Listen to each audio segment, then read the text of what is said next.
نور گھبراہٹ سے اپنی انگلیاں چٹہا رہی تھی کیونکہ اسے صبح ہی آسیہ نے بتایا تھا کہ ارحم اسے آج سے سیلف ڈیفنس سکھانا شروع کر دے گا اور یہ کہ اسے ہر روز ارحم کے گھر جانا پڑے گا۔ وہ پہلے تو بھڑک گئی اور آسیہ کے صاف انکار کر کے، مگر آسیہ نے اس کی ایک نہ سنی۔ اب وہ ارحم کے پاس نہ جانے کا کوئی بہانہ سوچ رہی تھی۔ کافی دیر سوچنے کے بعد بھی جب وہ کوئی بہانہ نہ سوچ پائی تو اپنے پیر پٹھا کر باہر لان میں چلی گئی۔ اسے ارحم سے ڈر تو نہ محسوس نہ ہوتا تھا، مگر ماضی کی عزیز بڑے جذبات یادیں اسے آگے نہیں بڑھنے دیتی تھی۔ اپنے ساتھ ہوئے حادثے کے بعد اسے جب سب سے زیادہ ضرورت تحریم کی ضرورت تھی تب وہ اس کے پاس نہیں تھی۔ اس نے وہ وقت کتنی مشکل میں گزارا تھا یہ صرف وہ ہی جانتی تھی۔ اس نے 2 بار خودکشی بھی کرنے کی کوشش کی تھی، مگر زمان اور آسیہ نے اسے بمشکل بچایا تھا۔ پھر تقریباً 6 مہینے تک وہ ماہر نفسیات کے پاس جاتی رہی تھی، جس سے اس میں نئی زندگی جینے کی تمنا پیدا ہوئی تھی۔ وہ اپنے بدلتے جذبات سے بخوبی واقف ہو رہی تھی، اسی وجہ سے وہ ارحم سے دور بھاگتی پھر رہی تھی۔ ارحم کو دیکھا ہر بار اس کے دل کی دھڑکن تیز ہو جاتی تھی اور وہ بے حد نروس ہو جاتی تھی کہ اس سے بات بھی اٹکتے ہوئے کرتی تھی۔ نور وہ ارحم کے بارے میں مزید سوچتی کہ آسیہ کی آواز اسے خوش کی دنیا میں واپس لائی۔ نور کیا ہوا، ایسے کیوں بیٹھی ہوئی ہو؟ آسیہ نور کے پاس بیٹھتے ہوئے پوچھنے لگی۔ کچھ نہیں ماما، ویسے ہی آج دل کر رہا تھا کہ باہر نکل کر بیٹھو۔ یہ تو بہت اچھی بات ہے نور، مجھے تم سے کچھ پوچھنا تھا۔ کیا تم نے ارحم کو اپنے ماضی کے بارے میں بتا دیا تھا؟ آسیہ کو جو بات کافی دنوں سے تانگ کر رہی تھی وہ اس نے آج ہچکچاتے ہوئے نور سے پوچھ لی تھی۔ جی ماما، میں نے اسی دن انہیں سب کچھ بتا دیا تھا۔ نور دھیمی آواز میں سامنے زمین پر نظر جما کر بولی۔ تو میں کیا اسے کوئی اعتراض تو نہیں؟ آسیہ نے اپنا خدشہ ظاہر کیا تھا۔ اتنا اچھا شوہر وہ جانتی تھی ان کی بیٹی کو دوبارہ نہیں ملنا۔ نہیں، انہیں کوئی اعتراض نہیں، میں نے اسی دن انہیں بول دیا تھا کہ اگر انہیں میرے ماضی سے اعتراض ہے تو وہ مجھے چھوڑ دیں، مگر ان کا ظرف بہت بڑا ہے ماما، انہیں میرے ماضی سے کوئی مسئلہ نہیں۔ وہ آسیہ کو دیکھا مبہم سا مسکرا کر بولی تھی۔ شکر اللہ کا، واقعی ارحم بے حد اچھا لڑکا ہے۔ آسیہ نے اپنی خوشی کا اظہار کرتے ہوئے بے ساختہ نور کا سر چوما تھا۔ نور کی مسکراہٹ آسیہ کی بات سن کر گہری ہوگی۔ تحریم منہاج کے کہے کے مطابق سارا کام کرنے کے بجائے کمرے میں آرام سے برپا لیٹی پاپ کارن کھاتے ہوئے ٹی وی دیکھ رہی تھی۔ اپنے موبائل کی گھنٹی سن کر اس نے موبائل پر افراہم کا نمبر دیکھ کر ٹی وی کی آواز ہلکی کر کے فون اٹھایا تھا۔ السلام علیکم شاہ، کیسے ہو؟ وعلیکم السلام تحریم، میں ٹھیک ہوں، تم بتاؤ کیسی ہو؟ یا پھر مجھے یہ پوچھنا چاہیے منہاج کیسا ہے؟ افراہم نے مسکراتے ہوئے تحریم سے پوچھا، جس نے ہلکا سا ہنستے ہوئے اسے جواب دیا تھا، ہاں وہ تو ایک دم مست ہے شاہ، اور تم بتاؤ تم نے مجھے کس کے بارے میں بتانا تھا؟ ہاں تحریم، یہ بہت اہم کیس ہے، یہ 1 ہفتے پہلے ہی مجھے ملا تھا۔ یہ ایک چھوٹی بچی کا کیس تھا، اس میں 12 سال کی بچی کو زیادتی کا نشانہ بنایا گیا تھا، اسے بعد میں بے دردی سے قتل کر دیا گیا تھا۔ تحقیق سے پتہ چلا ہے کہ اس کے ساتھ یہ سب کسی اور نے نہیں، اس کے کسی دور کے رشتہ دار نے کیا تھا، مگر جس نے کیا تھا وہ کافی امیر تھا، اسی وجہ سے بچی کے گھر والوں نے FIR کروا کر واپس لے لی تھی۔ مجھے پتہ چلا ہے کہ اب وہ لڑکا جس نے بچی کے ساتھ یہ سب کیا تھا وہ اس کی بڑی بہن کو بھی جینے نہیں دے رہا۔ میں نے سب کچھ پلان کیا ہوا تحریم، آج رات اس لڑکے نے مری جانے کے لیے نکلنا ہے اور اسے مارنے کے لیے صرف کوئین یعنی تمہاری ضرورت ہے۔ یہ صرف 1 گھنٹے کا کام ہے۔ اب یہ تم نے سوچنا کہ تم کیسے منہاج کو بہانہ بنا کر اس کے گھر سے نکلتی ہو۔ ویسے بھی میں سوچ رہا تھا کہ مانو تم سے ملنا چاہتی ہے، تم یہ بہانہ بنا کر بھی آج رات ہمارے گھر آ سکتی ہو، اسی طرح زیادہ آسانی ہو جائے گی۔ افراہ نے لب بینچ کو اس سارے کیس کے بارے میں تفصیل سے آگاہ کیا تھا۔ شام، مجھے اپنی گن اور چاقو اور میک اپ کے ساتھ اپنا ماسک، یہ سب تمہاری گاڑی میں موجود ہونے چاہیے، ساتھ ہی میرا ایک اوور کوٹ رکھ لینا۔ میں منہاج کو خود ہی کچھ بول دوں گی، اور اس لڑکے کو میں نے آسان موت تو بالکل بھی نہیں دینی، اس وجہ سے میں آج رات تم لوگوں کے ساتھ ہی رکوں گی اور پھر صبح یہاں واپس آ جاؤں گی۔ تحریم سرد مسکراہٹ کے ساتھ اس لڑکے کو کیسے مارنا ہے اس بارے میں سوچ کر بولی، میں تمہارا سارا سامان رکھ لوں گی، مگر یہ کام رات کے 11 بجے کرنا ہوگا تمہیں، کیوں کہ جس روڈ پر تم نے اسے مارنا ہے وہ وہاں 11 بجے تک ہی پہنچے گا، اور اس بار سپرے سے اپنا نام اس کی گاڑی پر لکھنا۔ افراہم نے اسے مزید بتایا، میں باقی باتیں تم سے بعد میں مل کر کروں گی، ابھی میں کچھ کام کرنے لگی ہوں۔ شاہ، تحریم کچھ سوچتے ہوئے افراہم سے بولی، چلو پھر تم اپنا کام کرو، رات کو مجھے بتا دینا، میں خود ہی تمہیں لینے آ جاؤں گا، پھر ہم راستے میں بات کر لیں گے۔ افراہم نے تحریم سے بول کر کال بند کر دی۔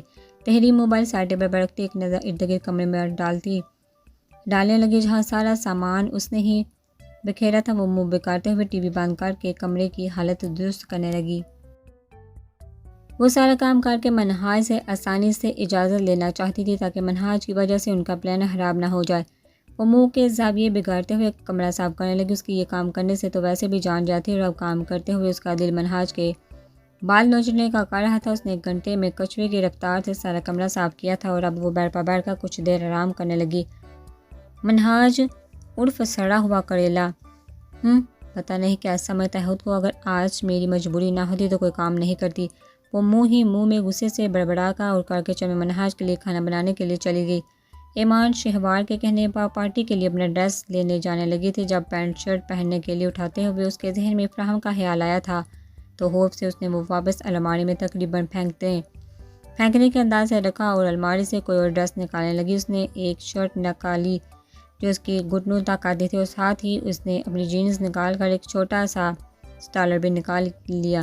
ہلکا پھلکا میک اپ کر کے وہ تیار ہو کر اپنا بیگ لے کر نیچے آئی جہاں 2 گارڈ اس کا انتظار کر رہے تھے۔ وہ ایک وقت بڑی نگاہ ان پر ڈال کر گاڑی میں بیٹھی۔ دونوں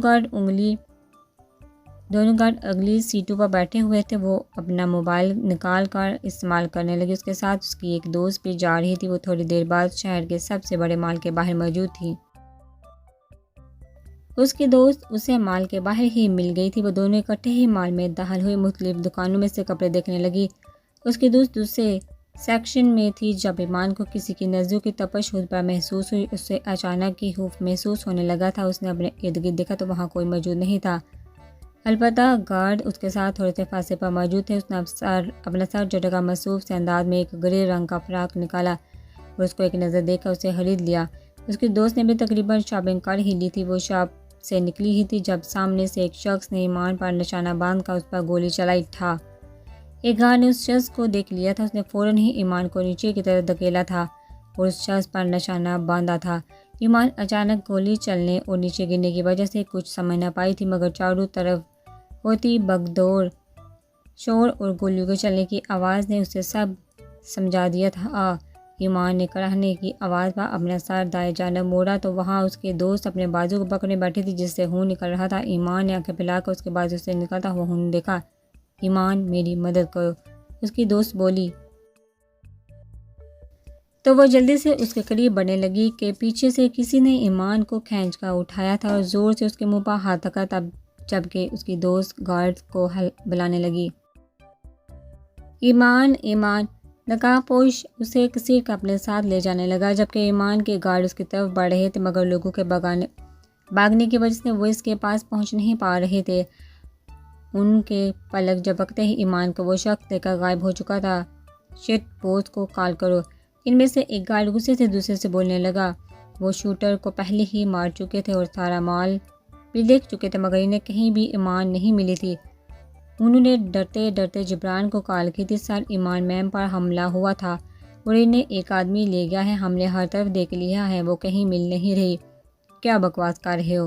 اگر ایمان کو کچھ بھی ہوا تو تم لوگوں کی جان مجھ سے کوئی نہیں بچا سکتا۔ جبران جو واپس آنے کے بعد اپنے دوست سے ملنے آیا ہوا تھا اور اس کے ساتھ باتیں کرتے ہوئے شراب سے لطف اندوز ہو رہا تھا، ایمان کے گارڈ کی کال دیکھ کر اس نے فوراً فون اٹھایا، مگر اس کی بات سن کر وہ آگ بگولا ہو کر غصے سے بولا، فوراً سے پہلے سب کو خبر کر دو، ڈائر کو بھی کال کرو، پولیس کو کال کر کے سب جگہوں پر ناکے لگوا دو اور اپنے آدمیوں کے ساتھ مل کر ساری جگہ چھان مارو۔ مجھے شام سے پہلے اپنی بہن اپنے گھر واپس چاہیے۔ وہ اپنے ماتھے کو مسلتا ہوا سوچتا ہوا بول رہا تھا اور اپنے گارڈ سے بات کرتے ہوئے فوراً اپنے دوست سے مل کر گھر کے لیے نکلا تھا۔ گارڈز بنا وقت ضائع کیے اپنا کام کرنے لگ پڑے تھے۔ نور جین کے ساتھ شارٹ فراق پہنے، ساتھ شال خود پا اور ہلکا سا تیار ہوئے لاؤنج میں بیٹھی ارحم کا انتظار کر رہی تھی۔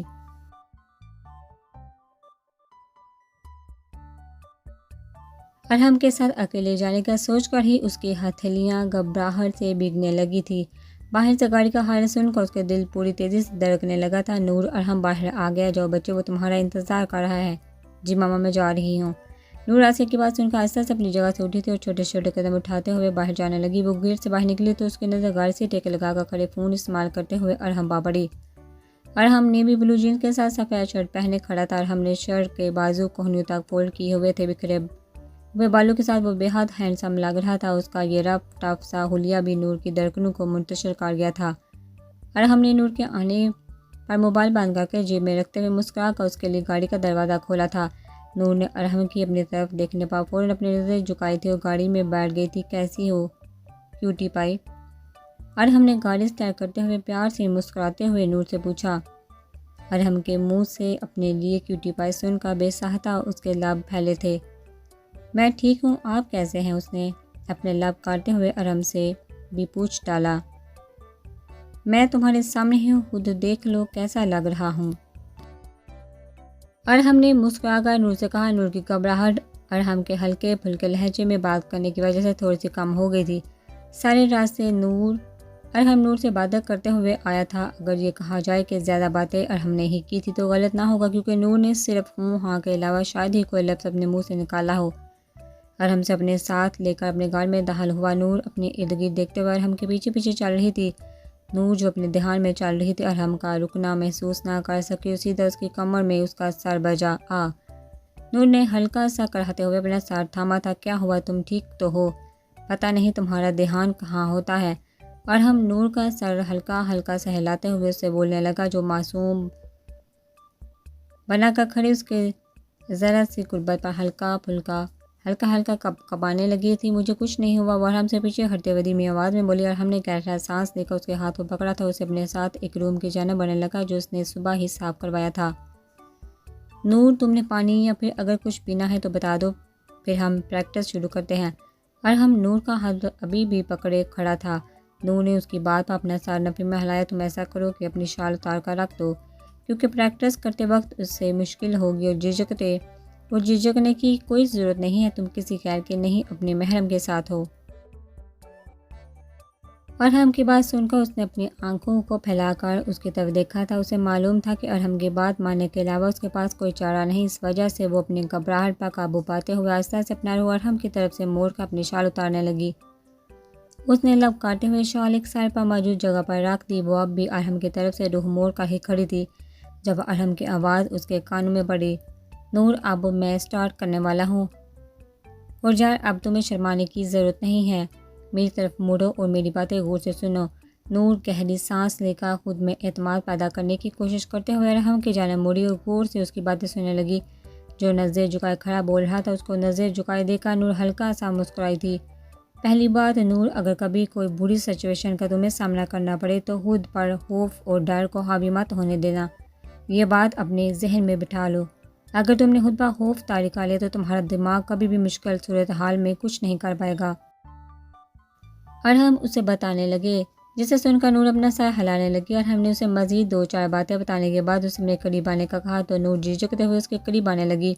وہ اس کے قریب آ کر کھڑی ہوئی تھی جب ارحم نے اس کی تھوڑی کے نیچے 2 انگلیاں رکھ کر اس کا جھکا ہوا سر اٹھایا تھا۔ نور، تم نے اگر کچھ سیکھنا ہے تو یہ شرمانا گھبرانا چھوڑ دو۔ ارحم کی بات سن کر اس نے جھٹ سے اپنا سر ہلایا تھا۔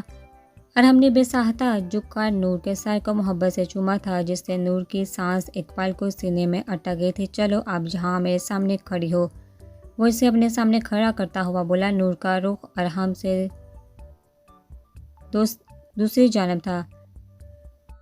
اب اپنے سامنے دیکھو، ایسے جیسے تمہارے سامنے کوئی کھڑا ہے۔ اپنی کمر سیدھی رکھو، اپنی ٹانگوں میں تھوڑا سا فاصلہ رکھو جس سے تم اپنے سامنے موجود شخص کو ٹانگ مار سکو۔ ارحم نور کے قریب آ کر اس کی کمر کو تھام کر اسے بتانے لگا، جبکہ نور کی دھڑکنیں ارحم کی قربت میں اتھل پتھل ہو رہی تھی۔ ہاں بالکل ایسے ہی کھڑے ہونا ہے۔